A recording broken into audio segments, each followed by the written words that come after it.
नमस्कार बंधुगण मु बबिता आसी जाइछि मोर यूट्यूब चैनल बबिता मोटिवेशनल रे आज आउ एक नुआ विषय वस्तु नै बंधुगण आजिर विषय वस्तुटी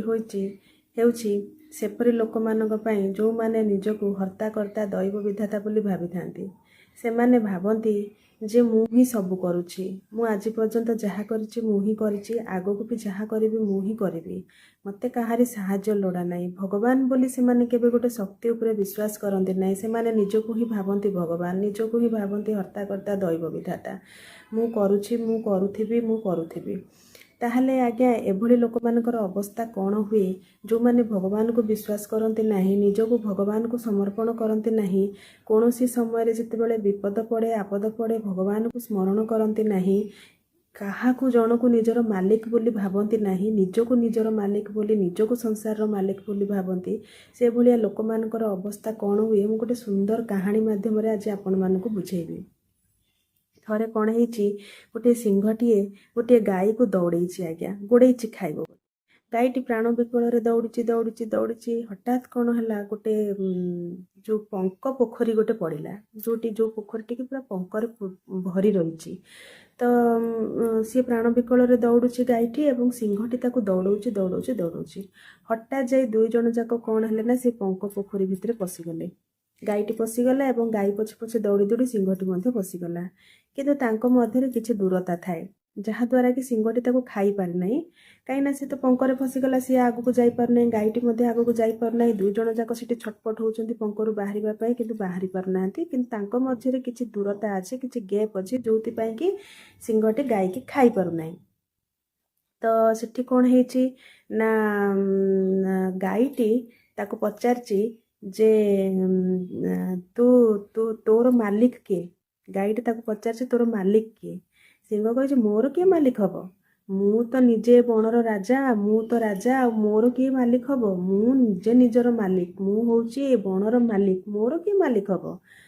सेठू गाई कही सेटा तो होउची तोर सबुठ बड़ भूल तू जो निजको भावुचु जे मु निजे निजर मालिक मु राजा सेटा ही होउची तोर भूल एवं सेटा ही तते आज खाइबो सेटा ही तते आज मृत्यु मुखरे पकेइबो कहीं जेहेतु तोर मालिक किए नाहांती तू निजे निजर मालिक तेणु आज तते केही भी खोजिबा को आसीबे नाही कि तते एठू केही उद्धार करिवे नाही किंतु तू जानिछु मोर गोटे मालिक अछि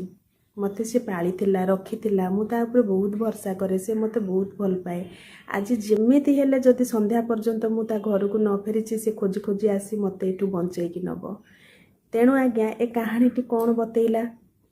जे आमे जदि ये जो सृष्टिकर्ता जी आमको सृष्टि करछंती जी आमको जीवन देइछंती जदि आमे तांको सब किछि समर्पि देबा एवं तांको आम जीवनर मालिक बनै देबा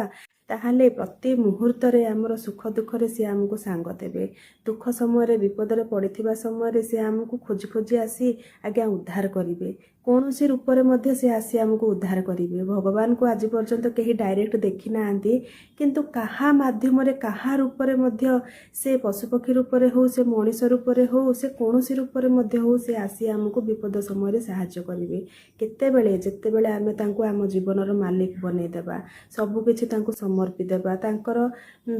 तांको पाद तले समर्पित हो जिबा निजको समर्पण कर देबा आज्ञा सेही भावनाटी रहिले से आमको प्रत्येक विपद आपद रे सहाय्य करिवे आ जदि आमे निजे निजको निजर मालिक भाबी चलिबा भगवान बोली दिने आमे विश्वास करिबानी दिने मथा नइबानी दिने डाकिबानी भक्ति रे तांको देखि आम आखिरे जदि आम आखिरे लुहटोपे आसिलानी भक्ति आसिलानी भाव आसिलानी आमे निजे निजको मालिक भाबिया प्रत्येक क्षेत्र रे प्रत्येक सुविधा असुविधा प्रत्येक परिस्थिति को निजे ही मुकाबिला करि चलिबा ठीक अछि आमे तो निजे मुकाबिला करिबा किंतु जनको जदि आमे समर्पि देइथिबा ना आज्ञा से जो मुकाबिला समय रे हमर शक्तिटा दुई गुण हो जाए एवं सुविधा असुविधा बेले आमे भांगी पड़िबानी आमे भाबिबा जे केही जणे अछि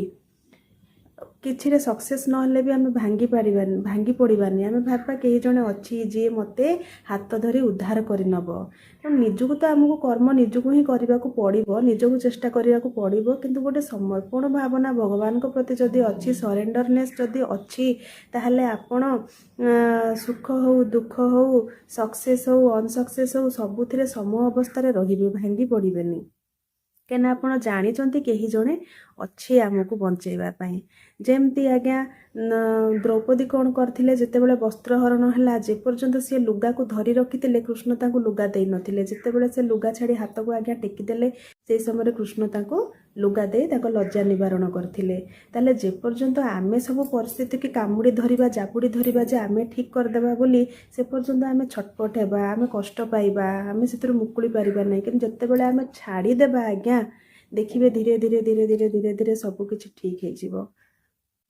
ତାହେଲେ ଭଗବାନଙ୍କୁ ପ୍ରତି ଆମେ ସମର୍ପଣ ଭାବନା ରଖିବା, ଭଗବାନଙ୍କୁ ଆମେ ବିଶ୍ୱାସ କରିବା, ତାଙ୍କୁ ଆମ ଜୀବନର ଯଦି ମାଲିକ ବନେଇବା, ତାହେଲେ ଆଜ୍ଞା ଆମେ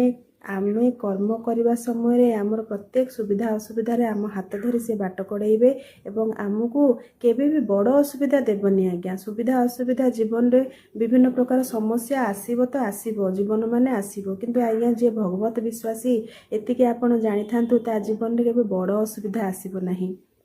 ଭଗବାନ ହେବାକୁ ଦେବେନି।